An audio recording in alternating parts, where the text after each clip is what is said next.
దక్షిణ భారతదేశంలో ప్రముఖ పుణ్యక్షేత్రంగా విరచిల్లుతున్న సింహాచలం శ్రీ వరహలక్ష్మీ నరసింహస్వామి ఆలయం హరినామ స్మరణంతో పులకరించింది.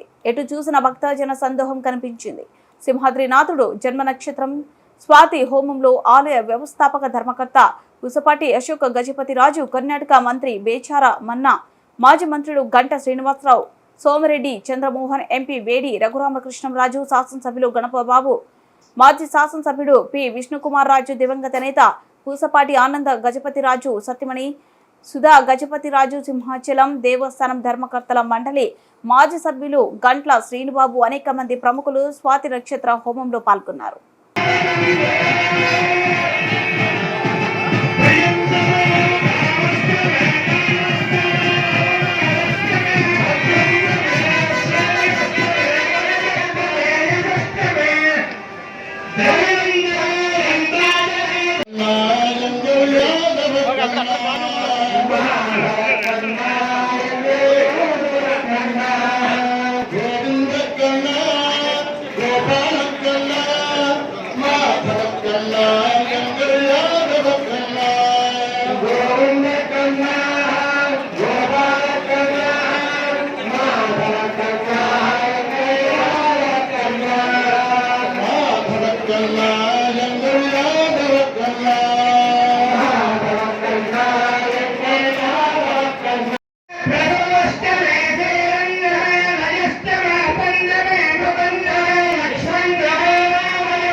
ఇక్కడ మన పూర్ణావతి కార్యక్రమం అయిన తర్వాత దయచేసి ఎవరు కూడా లోపల తిరగలేదు. పూర్ణావతి కార్యక్రమం జరుగుతుంది. దయచేసి అంతా కూడా బయటకు వచ్చి వెనకాతలు ఉన్నటువంటి భక్తులందరికీ కూడా ఈ పూర్ణావతి కార్యక్రమం సేవించడానికి భాగ్యాన్ని కల్పించండి. వృత్తులతో సహా అవసరమైన వారు మిత్రులు కోరితే అందరూ కూడా పూర్తిగా ఉండవలసిందిగా విజ్ఞాపన.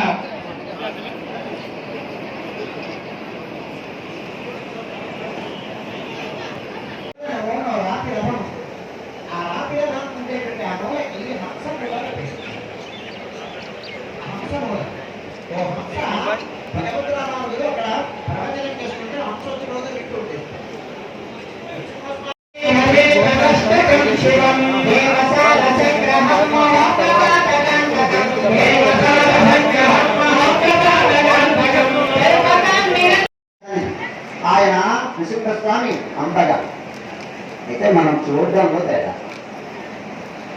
నాకంట బాగా చూస్తే ఆయన అంతగా కనిపిస్తుంది.